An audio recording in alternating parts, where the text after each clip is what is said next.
Do you like comic book movies? Hey, hi, hello, this is Miranda from Crisis of Infinite Opinions. I can't film it in the intro to save my life, but welcome back to the syllabus. Now, each month on the main episode, we all four come together to debate a comic book topic, except for one of us who is the bizarro and is in fact lying. In order to help you spot the fake hiding amongst us, we each choose one comic book to recommend which best illustrates our argument. But this month, we are discussing the art of the comic book adaptation.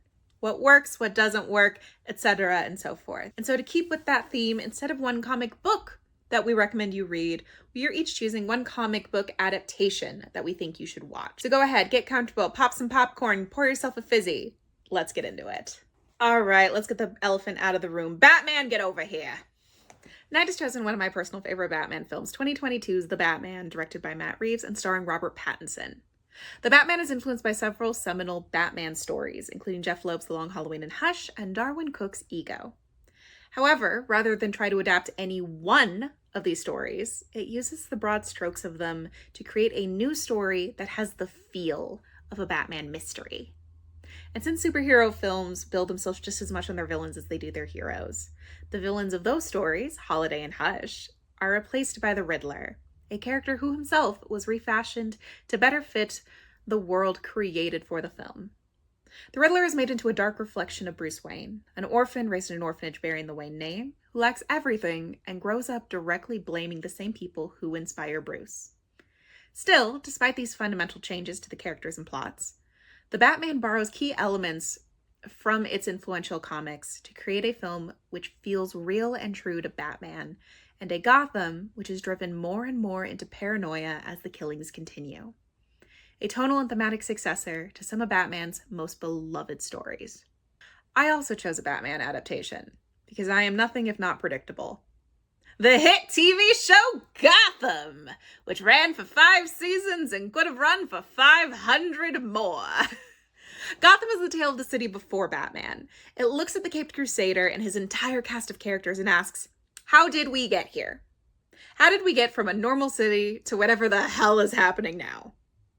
And while some CW caliber superhero TV shows will have you questioning if they've ever even opened a comic book, Gotham, if anything, has had access to too many comic books. It looks at the entire Batman canon and just adapted all of it. Every bit. And all without a Batman. Is it a particularly good adaptation of any of its influences? No. It is madness. It belongs in Arkham. There are 2 proto-Jokers, neither of which is the Joker, by the way. The Penguin shoots Azrael with a bazooka. Jim Gordon helps set up the Flying Grayson and then goes on to marry Leslie Tompkins. Baby Bruce Wayne beats another child. But somewhere in that mess, it somehow manages to capture the feel of a comic book. The wackiness, the leaps in logic, the way storylines bleed into each other and become self-referential in a way that implies a distinct lack of long-term planning. Characters die and come back. Storylines that you thought were resolved get twisted up and reopened whole seasons later. It's insanity. It's wonderful. It's Batman.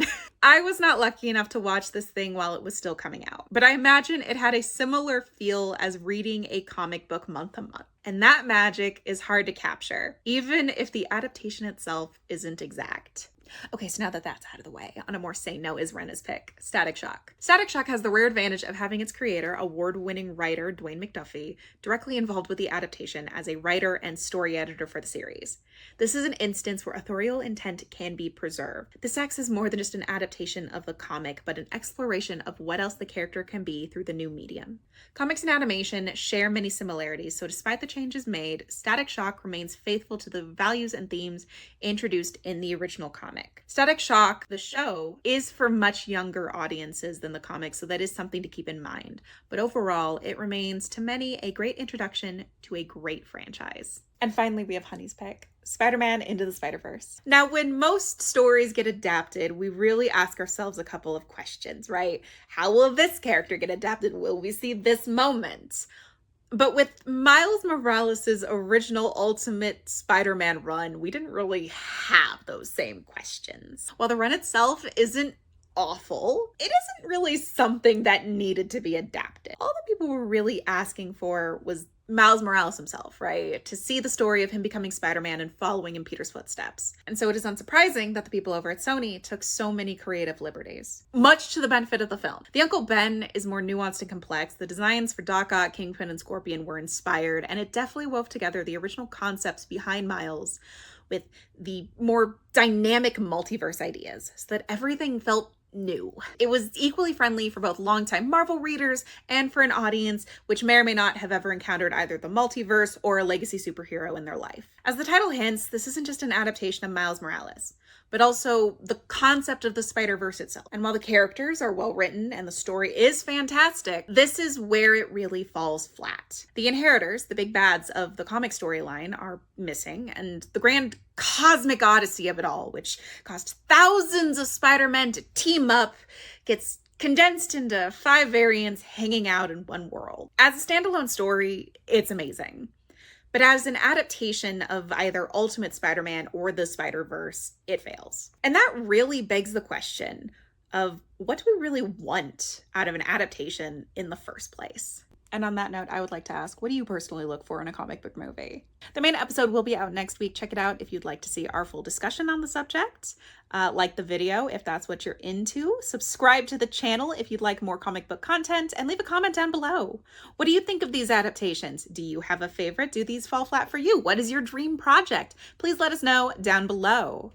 I have been Dynamite Miranda, your friendly neighborhood amateur Batman historian. You can find me right here on YouTube, on TikTok, and on Blue Sky. Have a wonderful day, and remember to support your local comic shops. Bye!